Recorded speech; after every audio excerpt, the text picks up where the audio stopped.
¿Qué tal, amigos? ¿Cómo están? Buenas noches, bienvenidos como siempre a En Portada. ¿Cómo estás, Verónica? ¿Qué tal? ¿Cómo estás, Mario? Muy buenas noches. Vamos a presentar a nuestros invitados en esta primera parte del programa. Tenemos a dos congresistas, Alberto de la UNDE, de la bancada liberal. ¿Qué tal? ¿Cómo está? Buenas noches. Y Javier Velázquez, quien de la bancada aprista.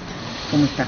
Buenas noches. Buenas noches. Bueno, la noticia del fin de semana fue el sismo. No nos animamos a llamarlo terremoto porque nos han dicho que se llama terremoto dependiendo de las consecuencias que tenga, ¿no?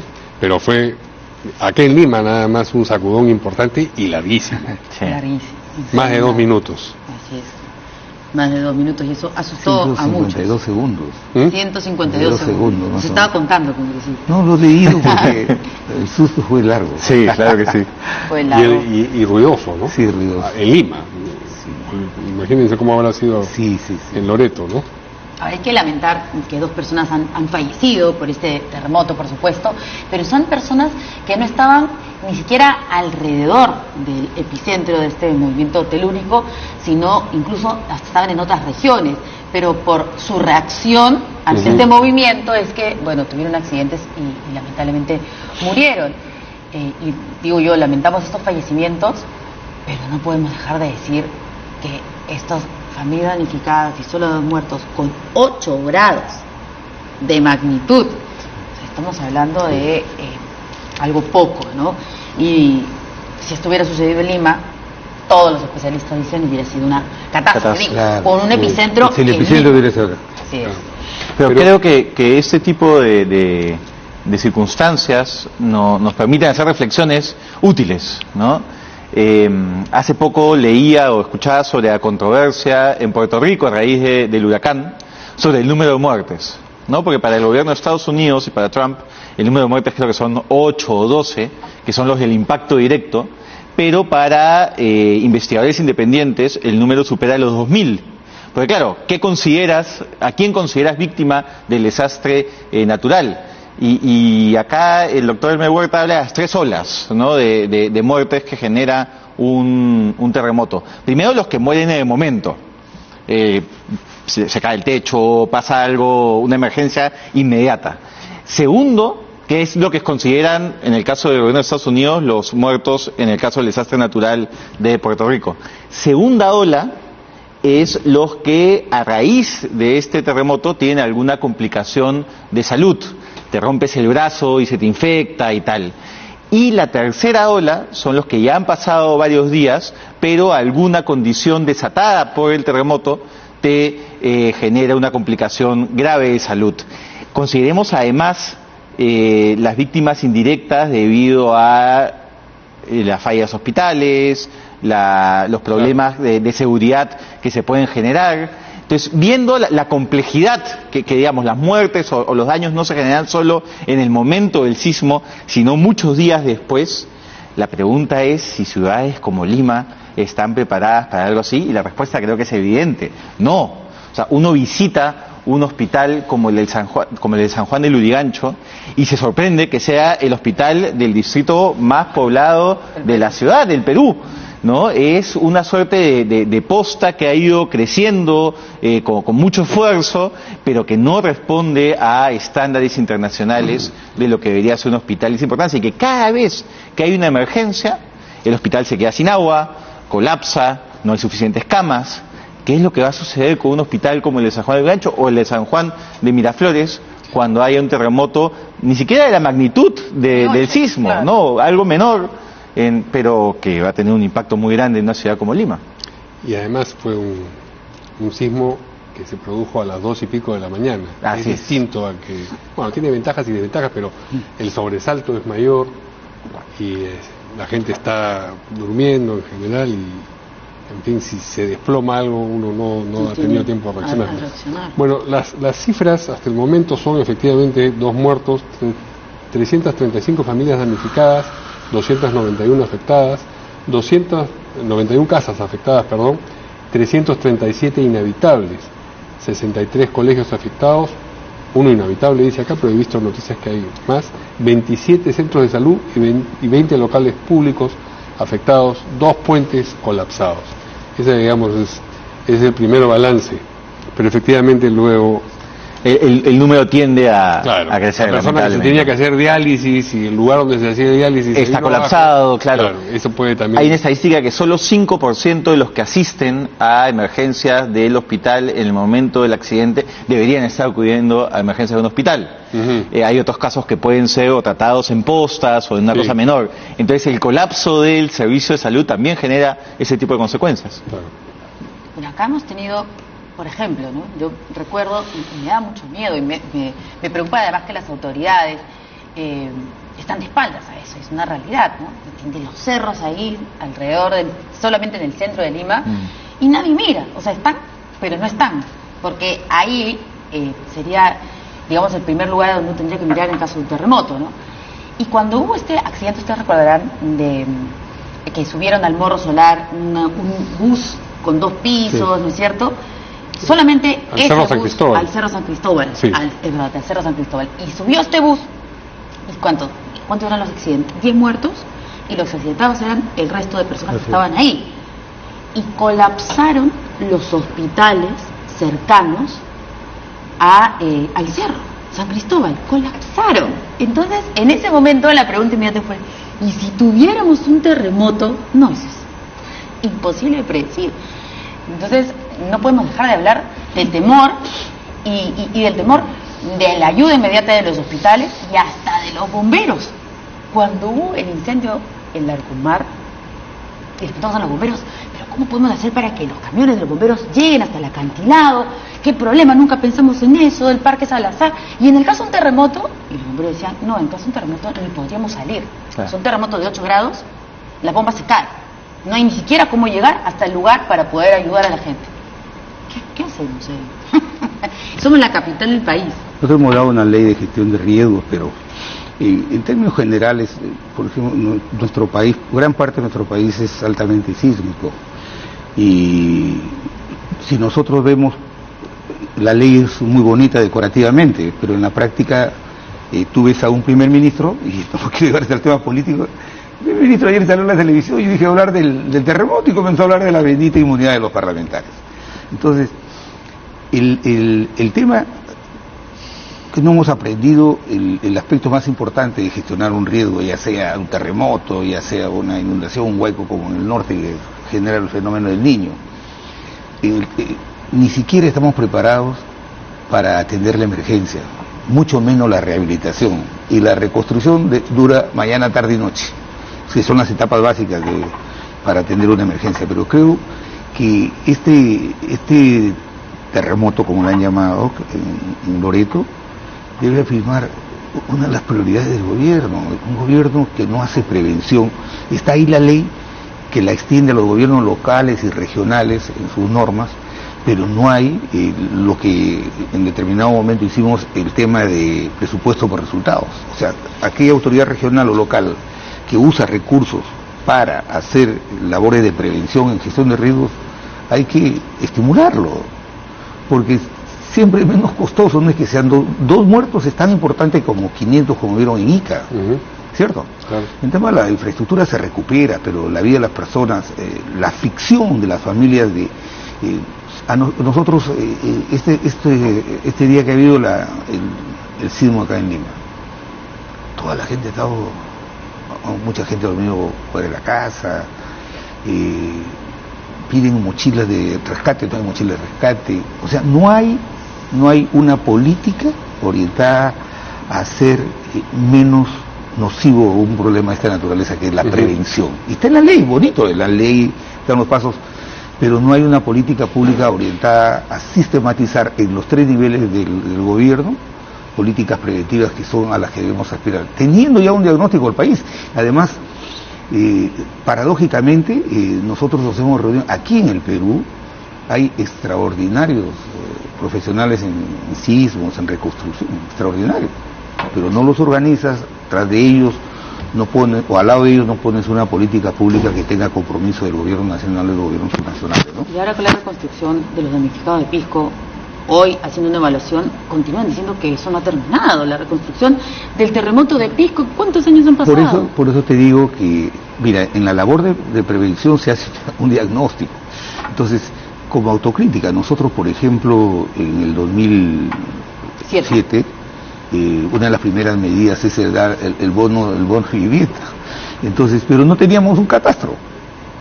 De tal manera que se asignó una partida para atender 50.000 supuestamente notificados y aparecieron 150.000. Pero además, porque les diste a los alcaldes, les diste la facultad de que ellos se empadronaran y ellos ponían a la familia, a los partidarios, todo, y se queda la sensación de que el Estado no cumplió. Por eso es que para mí lo más importante y toda la etapa de la gestión del riesgo es la prevención.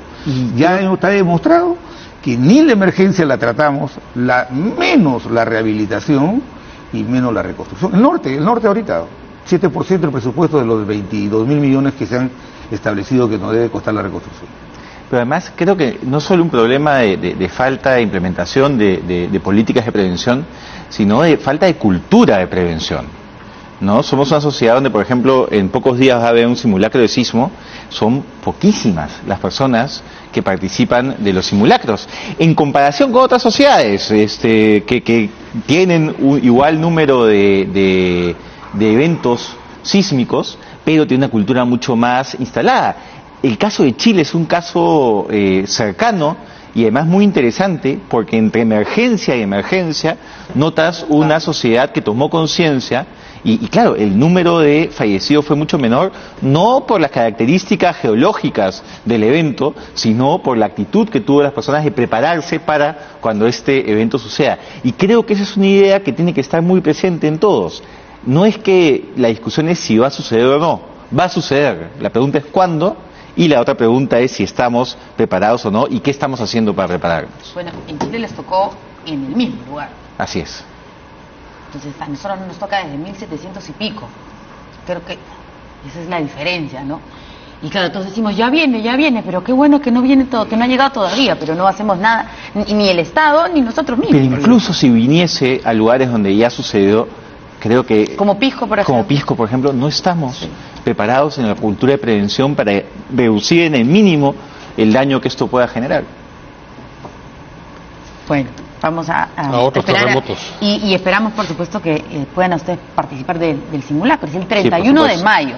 Va a ser a las 10 de la mañana. Digamos, lo bueno de que ocurra a las 10 de la mañana es que la mayoría de gente está en el trabajo, y en el trabajo sí tratan de hacer estos simulacros. Porque cuando es a las 8 de la noche y la gente ya salió del trabajo, nadie está en la casa viendo la tele. Están viendo al señor Ghibellini, no nadie apaga el televisor. Tiene que ser parte de una política pública, en los colegios orientar y instruir a los chicos. Así es.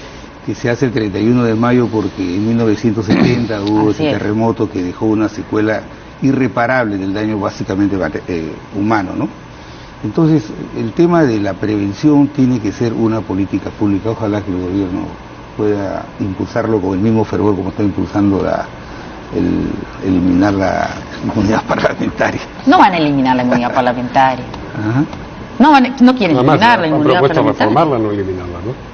Sí, pues, pero el gobierno pues, que nos hace un truco, porque le fue bien el tema dijo, la gran reforma el año pasado, ¿cuál era? La no realización de los parlamentarios. Evalúa las consecuencias. Ahora, eso le dio resultados. Ahora, ¿de qué me cuelgo? De la inmunidad parlamentaria. Bro, dice el comentario, anoche me sorprendí ver al primer ministro, habló 1 minuto del terremoto y 20 minutos de la inmunidad parlamentaria. Es un truco que usan aquellos que quieren legitimar su poder. No lo legitiman con el respaldo del pueblo, sino con las encuestas, con a veces las opiniones sesgadas que reciben de algunos cercanos que tienen, ¿no? Pero yo estoy de acuerdo que la inmunidad sea replanteada, y ya lo hemos hecho. Hay un texto que está elaborando Rosa Bartra. ¿La modificación del reglamento, el artículo 16? Es suficiente, porque te digo, mira, la inmunidad de proceso tiene 2 escenarios. Aquellos que entran al Congreso con procesos penales anteriores a la elección, y aquellos que cometen delitos comunes cuando están en la función. No delitos de función, sino delitos comunes. Entonces, lo que hay que hacer ahí es atacar la causa, no el efecto. O sea, le estamos dando una tarjina a un paciente con cáncer. Porque ¿cuál es la causa de que llegue gente con procesos penales al Congreso? Los partidos, especialmente los partidos que se ofrecen como vientres de alquiler. Tú has sido alcalde, tú has sido tal, tú tienes plata, lo arrima. vamos a discutir en su momento una verdadera reforma que ha planteado desde el Ejecutivo, que tiene que ver con impedir de que aquellos que han sido condenados en primera etapa por delitos dolosos en agravio del Estado por más de 4 años no puedan ser candidatos. El Estado tiene esa prerrogativa de establecer límite a la participación política cuando tiene razones justificables. Pero esa es la causa. Los parlamentarios no quieren la inmunidad, nosotros nunca la hemos necesitado. Y de los 6 solicitudes de levantamiento de inmunidad, la mitad son de un partido. La mitad son de un partido que mira para el costado de una ministra que dice, del partido de la ministra que dice que cierran el Congreso. Alianza para el Progreso. Claro, pero es la ministra, la mujer. ¿De cuántos casos hay? Creo que no quiere regresar porque está avergonzada de que... Benicio Ríos, además de terceros. También el mismo Richard Acuña. Entonces, el tema acá, el gobierno trae su truco, no le da el juego que le dio el año pasado porque el contexto era otro. El tema salió de los CNM audios, se hizo el escándalo, era una bandera de lucha contra la corrupción. Ahora el gobierno sigue obsesionado, la inmunidad parlamentaria. No quiere que discutan otro proyecto sino la inmunidad parlamentaria, porque cree que le va a dar el resultado. A ver, ¿qué dice Alberto de Lagunde sobre eso? ¿Hay un truco del gobierno, efectivamente? No sé si hay un truco, pero sí hay un profundo descontento de la población respecto a la figura de inmunidad parlamentaria. Por eso en campaña, recordará Javier que hubo algunos partidos que señalaron, incluso que firmaron una hoja como levantando la inmunidad parlamentaria de sus candidatos. Alianza Popular, que es la alianza del APRA con el PPC, fue uno de ellos, ¿no? Porque se entiende que uno de los problemas que existe para generar la confianza que requiere un parlamento de parte de la ciudadanía es la inmunidad. Entonces yo no sé si la manera de actuación de la comisión fue la más adecuada, ¿no? Se invita al primer ministro para que explique el paquete de reformas, donde de hecho la inmunidad es uno de los pilares, pero antes de que llegue el invitado, unos días antes, se manda al archivo la principal propuesta, ¿no? Porque todavía quedan las propuestas de inmunidad de reforma reglamentaria, que como es un reglamento, por más que sea ley orgánica, es menor que lo que se puede hacer con una reforma constitucional. Entonces creo que no era la mejor manera de empezar el debate, sabiendo además la sensibilidad ciudadana que hay sobre este tema. Pero quisiera destacar algo que dice Javier, que me parece muy relevante, que es el caso de los 2 congresistas a los que hemos levantado la inmunidad y la responsabilidad del partido político. Es muy interesante porque ambos eran invitados en la lista y han sido reemplazados sus accesitarios por personas que son militantes del partido, la congresista Luz Esteves y el congresista Luis Iberico, ambos muy competentes y que están haciendo una labor muy destacada en el Parlamento. Entonces se nota, digamos, que se privilegió bajo esta lógica del voto preferencial y de las elecciones parlamentarias al mismo tiempo que las presidenciales, quién podía arrastrar más antes de quién podía ser mejor parlamentario. Entonces hay una responsabilidad en cómo se arman las listas en los partidos políticos que es muy importante. Alberto utiliza un criterio respetable, pero no es el que legitima la autoridad. Si tú le consultas al país si está de acuerdo con tu sueldo y el sueldo nuestro, el 90% no está de acuerdo con nuestro sueldo. Entonces, la legitimidad de quienes salen elegidos por el voto popular es eso, no las encuestas. Pero porque hay una legitimidad de origen y una de ejercicio. Es que no le puedes echar a Alberto la culpa todo al Parlamento. Mañana cierran el Congreso, en 4 meses lo vuelven a reabrir y al mes siguiente el Parlamento tiene 10-15%. Es por su propia naturaleza. Nos han enseñado, en la universidad nos han enseñado por qué los parlamentos no tienen ese arraigo que tienen las autoridades ejecutivas. Y eso ya sobre eso se ha escrito. Pero yo digo lo siguiente, si hubiera un verdadero ánimo de reforma, se quiere hacer una reforma política sin acuerdo político. O sea, una reforma política sin acuerdo político. O sea, 10 o 5 respetables estudiosos de la ciencia política han hecho una propuesta. Pero eso no puede ser de ninguna manera un marco en virtud del cual el Parlamento sea una mesa de partes. Una reforma constitucional tiene que ser bien pensada y fundamentalmente tiene que generar consensos. Por ejemplo, yo sé cómo voy a votar. A mí no me asusta lo que diga el señor Vizcarra o el señor del Solar, que actúa pensando de que este es un capítulo de una novela que va a tener éxito, y no es así. Mira, nos hemos puesto a evaluar la precipitada reforma que hicimos de la Administración de Justicia, igualitos nos impusieron plazo, la agenda y el fujimorismo se dio, Ha fallado. ¿Por qué? Porque no hemos hecho una discusión, porque no hemos pensado que a la Junta Nacional de Justicia tienen que ir los mejores profesionales del derecho, sino, que sea concurso de mérito, pues. Entonces, ¿quién que tiene una bien ganada reputación quiere participar, ser manoseado como han sido manoseados en este último examen? Entonces, lo que tenemos que hacer es, o sea, el Ejecutivo quiere hacer una reforma del Congreso, y ahí hay, por ejemplo, un error conceptual. Dicen que la inmunidad, porque no he estudiado bien el derecho, que la inmunidad es un privilegio de los parlamentarios. Mentira, es una garantía institucional. Es una garantía del Congreso, por eso el Congreso tiene que deliberar sobre eso. Es como si yo le quisiera quitar al Poder Judicial la facultad discrecional que tiene un juez para dictar una sentencia en uno u otro sentido. Estoy atacando el núcleo central de una competencia. Entonces, el gobierno, como le ha dado resultados, mira las encuestas, se están cayendo y dicen, no, está la inmunidad, y se han cerrado sobre la inmunidad. Y la inmunidad es una garantía de la institución, del Parlamento. ¿Para qué? Para que funcione adecuadamente. Por eso está en la mayoría de los países, por eso nadie quiere hablar de eliminarla. Porque es una garantía institucional, no es un privilegio de los parlamentarios. Por eso le piden al Congreso, no le piden al parlamentario. Pero algo que señala Javier, con lo que estoy absolutamente de acuerdo, es que una reforma política requiere consensos. Acuerdo político. Y acuerdo político, por supuesto. Entonces, para lograr esos acuerdos, una de las cosas fundamentales es escucharnos entre nosotros mismos. Entonces, fue una muy mala señal de la Comisión de Constitución y la presidencia de la congresista Bartra mandar al archivo uno de los proyectos centrales de esta propuesta de reforma. Ya, pero decir días antes, no vamos a ir a la Comisión de Constitución es una señal tan mala como esa. Entiendo que posterior... Fue una reacción, pero digamos, podemos hacer una valoración de ambos gestos. No es una exaltación del diálogo, precisamente, ¿no? Pero es que creo que los gestos políticos tienen que entenderse en sus contextos. El gesto político del presidente, del primer ministro, del ministro de Justicia, van de a mano de, oye, ¿me has invitado a escucharme?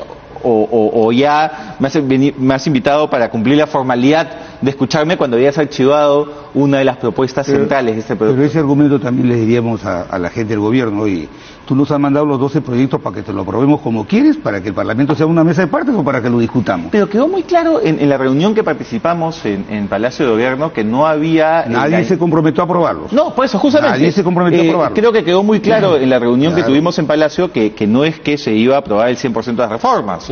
Habían propuestas que iban a generar consenso y otras no.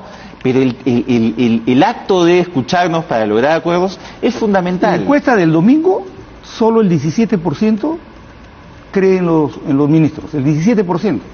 O sea, no puede estar tomando la encuesta y decir, oye, como el 17% solamente respalda al gabinete, hay que cambiar los ministros.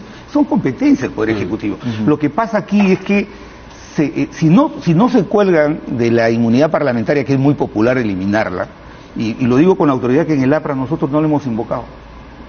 No lo hemos invocado. Si no se cuelgan, ¿qué pasa? Se decantan los verdaderos problemas que también hay que atender. Tan importante como la reforma, y especialmente como para Alberto, que es la inmunidad, es el tema de atender la reconstrucción. Ahora hay dos reconstrucciones, la del terremoto y la del norte que está... Claro, pero el dilema de que se hace una cosa o la otra es falsa, ¿no? No, se tiene que hacer con la misma prioridad, claro, por supuesto que sí. Sin duda. Pero en sus tiempos, en su momento, el Congreso no le puede decir al gobierno, ¿sabes qué? En un año tú me haces la reconstrucción. ¿Por qué? Porque es una competencia consustancial con la función del Poder Ejecutivo.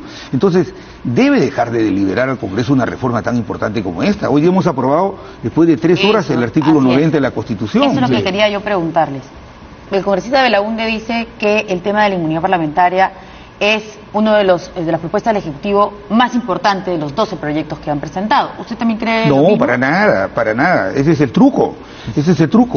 El truco. ¿Cuál cree que es de los proyectos el más importante para que empiece una verdadera reforma cuando política? Yo intervine en la reunión con el presidente, le dije, presidente, usted ha enviado 12 proyectos de ley, 4 que tienen que ver con reforma constitucional. Lo que nosotros podemos priorizar aquellos que tienen incidencia en los procesos electorales, que tienen incidencia.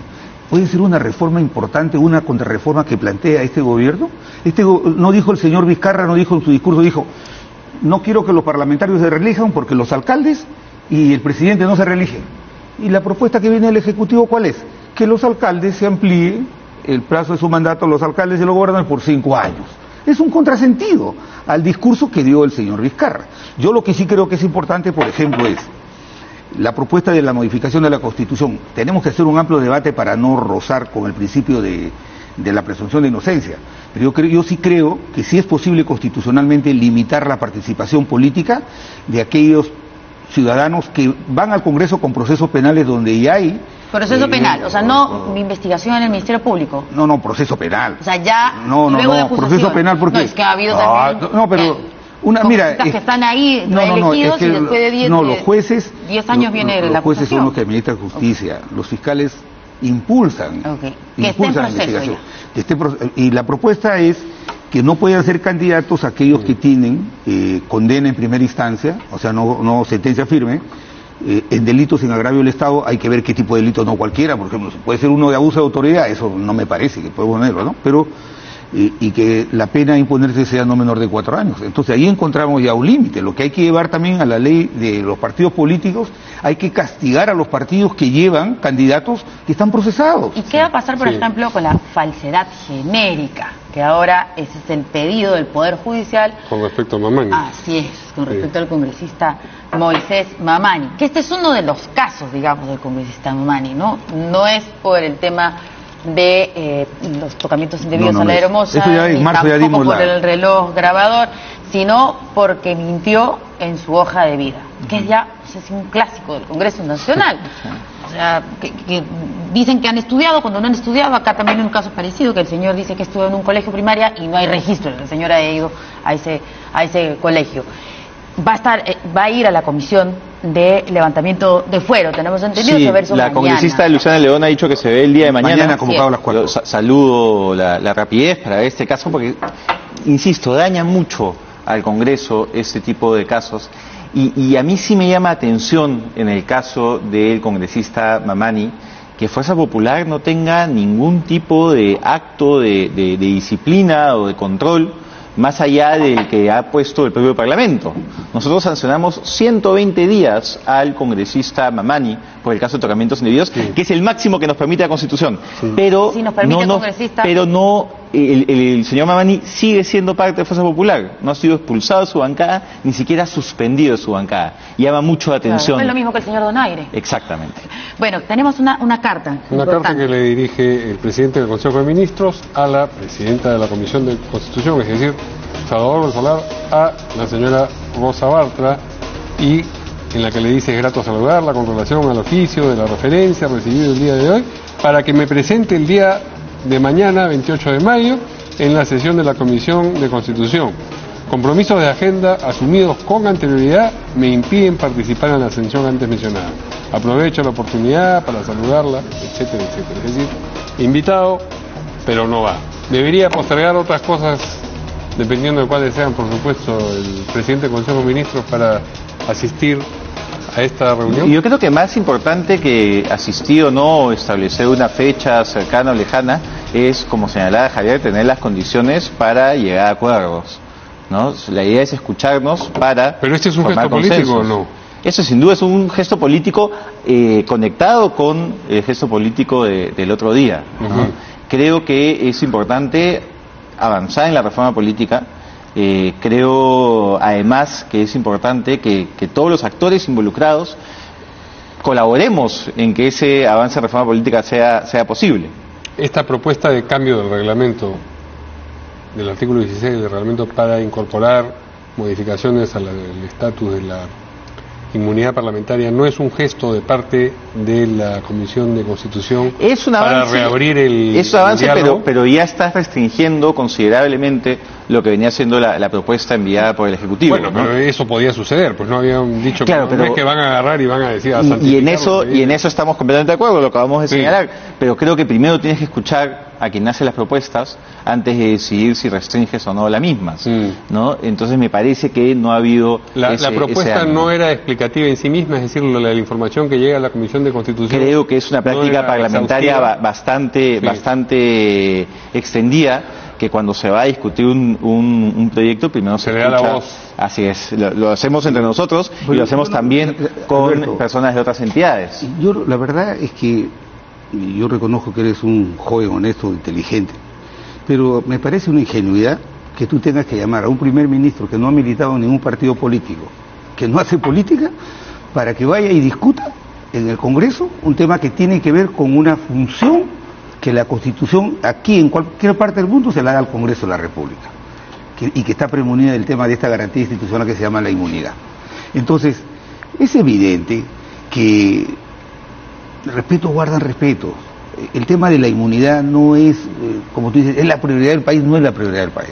Pero quien decidió iniciar la discusión además del debate político fue la comisión. Podríamos haber empezado con un tema que generaba más consenso. Pero no, ese tema es el que la mayoría del Parlamento tenía una posición y así se ha expresado. Entonces yo no creo, por ejemplo, que el APRA cambie su posición. Lo que sí creo, mira, nosotros hemos planteado, Mario, lo siguiente. Sí. Nosotros hemos planteado un proyecto de ley para que cuando la Corte Suprema solicite el levantamiento de inmunidad, el Congreso tenga 30 días inaplazables para pronunciarse. Y si no se pronuncia, silencio administrativo positivo. El Congreso Tubino también ha dicho segundo, lo mismo. Eso va a salir. Eso va a salir. Cuando viene una solicitud de levantamiento para alguien que ha sido condenado en última y definitiva instancia, lo único que tiene que hacer la Corte Suprema es comunicar al Congreso. Si el Congreso no ve el fondo del asunto, el Congreso lo que tiene que deliberar en la Comisión de Levantamiento es ver, oye, ¿hay persecución política? No. ¿Hay discriminación racial o religiosa? No. Entonces... Pero no fue eso lo que ocurrió con el general Donaire, ¿no? ¿Cómo? No fue eso lo que ocurrió con el general Donaire. Escúchame, el artículo 16 actualmente, porque los parlamentarios tenemos que cumplir el reglamento. Sí. Yo no me escudo por el titular, te digo, el reglamento establece claramente que el levantamiento de la inmunidad se autoriza cuando la persona a la cual se le solicita su levantamiento de inmunidad ha sido condenado con sentencia firme y autoridad. Lo dice clarísimo, o sea, hay que cambiarlo. Eso hay que cambiarlo, pero en tanto no se cambie, se ha respetado el reglamento. Pero al final de cuentas... O sea, no importaba lo que decía el presidente del Poder Judicial. ¿Cómo? Porque lo que pasa es que el código con el que había sido juzgado indicaba que bastaba la sentencia en primera instancia para que purgase cárcel, como las otras personas que estaban... Que se han demorado tantos años el Ministerio Público, el Poder Judicial, pero ya era otro código. Hoy día, Verónica, por eso hay que acomodarnos. Hoy día, por ejemplo, se ha dado una discusión, mira... Este gobierno ha planteado la no reelección de los parlamentarios, ¿no? Pero ha presentado un proyecto de ley para que los candidatos presidenciales a la vez puedan ser candidatos al Congreso. ¿Y lo han aprobado? Lo han aprobado. ¿En la Comisión de Constitución? Eso vamos a hablar en un momento. ¿Qué pasa si uno de los que no puede ser candidatos al Congreso postula a la presidencia de la República y se inscribe para el Congreso? O sea, ¿qué le van a decir? ¿Sabes que sí puedes postular a la presidencia, pero no puedes postular? Que tiene que ser así. Por eso, pues, entonces, son temas que se tienen que discutir y para que veas que la propuesta de reforma es incoherente. Entonces, nosotros estamos... Yo no veo ninguna incoherencia. Mira, por ejemplo, ahora... Vamos a explicarles a los televidentes. Claro, lo que ocurre es que parte de la discusión que existe en este momento en la Comisión de Constitución tiene que ver también con la forma o aquello que se permite o no se permite a quienes postulan a los distintos cargos de elección popular. Lo que se ha aprobado hoy en la Comisión de Constitución, tendrá que verlo en su momento el Pleno, es que quienes postulan a la presidencia puedan postular también al Congreso. Se entiende que si salen elegidos presidentes y salen congresistas, serán solo presidentes. Que así estaba establecido antes de la actual Constitución. En las elecciones hasta Fujimori postula al Senado y a la presidencia, ¿no? Algunos dicen que solo quería ser senador y se le pasó la mano. Y en el 80 me parece que el candidato del pradismo, que todavía tenía candidato, postuló a la presidencia, al Senado y a diputado. A diputado, edificio, también de junta propietaria. A mí me parece interesante la propuesta, porque te permite institucionalizar el debate político, ¿no? Llevar a los líderes a el Congreso, que es el espacio de debate político por excelencia, y evitas pues que hayan liderazgos electorales, ¿no? Simplemente, ¿no? Candidatos que aparecen en una elección y después hibernan, se quedan callados 5 años y aparecen nuevamente, ¿no? De vez en cuando un tuit y aparecen nuevamente, ¿no? Me parece... ¿Quién los auspiciará? Me parece una propuesta interesante, que es una de las cosas positivas que tiene, por ejemplo, el régimen parlamentario, ¿no? Sí, claro. Tienes a los líderes de la oposición y potenciales futuros primeros ministros debatiendo con el primer ministro en el Parlamento. Eso le hace bien a la democracia. O sea, ¿le ha gustado la aprobación de este proyecto en la Comisión de Constitución? Me parece muy positivo. Entonces, ¿qué pasó?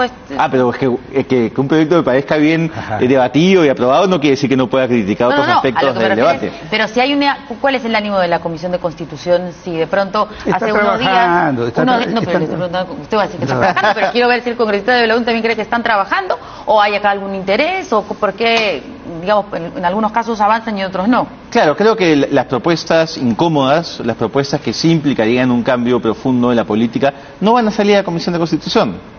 Porque implica, entre otras personas, que muchos que están ahí sentados se vean afectados por esas reformas a futuro. Eso, y precisando, hoy día hay un video del Consejo de Ministros, de la PCM, en donde aclara que la inmunidad parlamentaria no se aplicaría hoy, sino a partir del 2021. Sí. Lo que significa, y lo ha aclarado la propia PCM, lo que significa que los congresistas de ahora no se verían afectados de ninguna manera. Es que, Verónica, si hubieran aprobado la inmunidad parlamentaria. Tú ves Canal 7. No, he visto ve el canal del Congreso. El Twitter. Ve el canal del Congreso, pues. No es que ellos nos han hecho esa interpretación. Ellos han tomado la interpretación que el Congreso ha hecho. Es obvio que esta reforma constitucional tiene que alcanzar a los que postulan el 2021, porque nosotros nos elegimos con unas reglas de juego.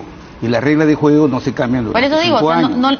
Por gusto han archivado de repente eso, porque no les iba a afectar en nada. Pero es como si nosotros, te repito, es como si el Parlamento impulsara una reforma para que el presupuesto de la República ya no lo ejecute el Ejecutivo, sino nosotros. O las sentencias que dicta el Poder Judicial las dicta el Congreso.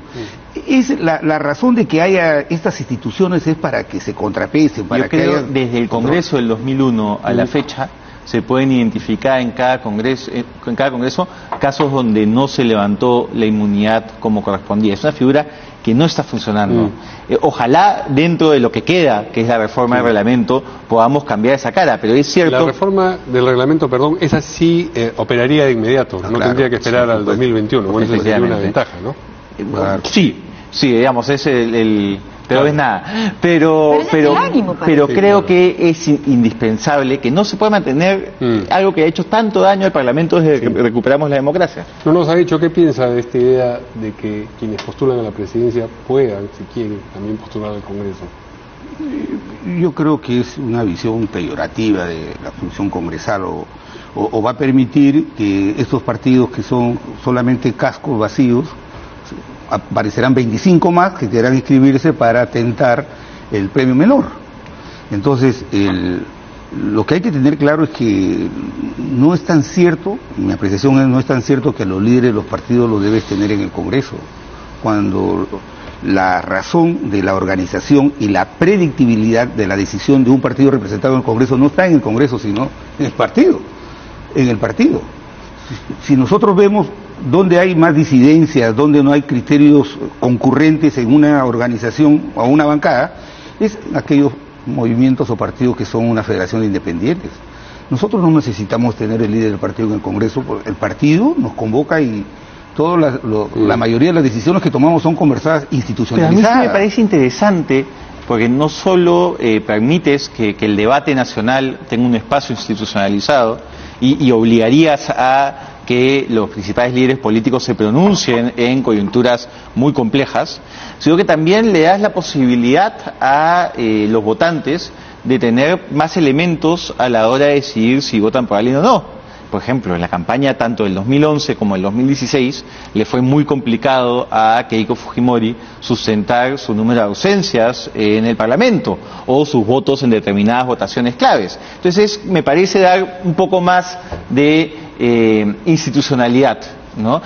Evidentemente no se podría volver algo obligatorio, digamos, el que pierde la elección vaya al Parlamento por este corsé que ha establecido la no reelección, ¿no? Pero sí me parece una figura muy interesante de regímenes parlamentarios, que en un régimen que no es del todo presidencialista como el que hay en el país, que tiene sus toques parlamentarios, puede terminar siendo algo positivo. Ese es el problema de que nos hicimos a la República, de que un grupo de congresistas fueron a Francia a estudiar el modelo del régimen francés y otros fueron a Estados Unidos al presidencial. Claro. El nuestro es un híbrido. Sí. Es un híbrido. Incorporar esta figura a mí me parece que no es la gran reforma de la que... No la es, sin duda. Entonces, esas son las propuestas que se han hecho. Son importantes, pero no son urgentes, ¿no? Pero hay que debatirlas, hay que discutirlas. Pero ese es el tema, ¿no? Justamente, lo que necesitamos es que la Comisión de Constitución vea las reformas urgentes. Son 4 para el 2021. Ya van 2. Una que ha dicho que no. No, lo que nosotros tenemos... Son 4 de las 12. Lo que nosotros hablamos con el presidente y le dijimos, mira, la propuesta es modificar 52 artículos de la Constitución. Sí. las que creo que deben ser prioritarias son aquellas que tienen impacto en las elecciones en las elecciones del 21, claro, porque un año antes no puedes cambiar la regla de juego. Sí, hasta el 20, hasta julio, hasta abril del 2020. Claro, hasta abril del otro año. Entonces, ¿qué es importante qué creo que debe ser de las propuestas que han venido? El tema de impedir que aquellos que son condenados, que tienen condena de 4 años, no pueden ser candidatos. Claro, los candidatos, eso, el financiamiento de los partidos. Pero el gobierno se obsesiona con la inmunidad, que no le va a alcanzar a los actuales parlamentarios, sino a los del 2021, pero además lo hace como una prioridad de carácter política, ¿no? Bueno, es una reforma política. No, por eso digo, quieren una reforma política sin acuerdo político. Para ir terminando, luego de las declaraciones del premier del Solar anoche, sobre el tema de la confianza, que no se va a presentar, pero bueno, si es que se tendría que, ahí está, pero no se va a usar, no, algo así. La congresista Clave hoy ha dicho, bueno, que se defina de una vez. Si pásamelo en limpio. Así es, ¿cómo es? De una vez. ¿Usted qué piensa, congresista de Blau? Creo que debería haber un discurso más coherente basado en los gestos políticos, ¿no? Sí, el presidente de la República ha acudido al Parlamento con el premier, con el ministro de Justicia, ha dado un mensaje bastante duro, que considero necesario, pero duro. No puede después haber un discurso tan ambiguo respecto a la figura de la cuestión de confianza. Creo que debería señalarse con claridad que es una prerrogativa o una posibilidad que establece la Constitución y que, de ser necesario, se aplicará. Pero la sensación que hay es que hubo un gesto que luego no ha venido acompañado de una narrativa. Pero ¿no? El hecho y ese es un problema. Que es un recurso constitucional y que se puede echar mano de él cuando el gobierno lo considere conveniente, es una verdad de perogrullo, digamos. Lo que tendrían que decir es, la verdad es que estamos considerando utilizar, eso sería cambiar el discurso.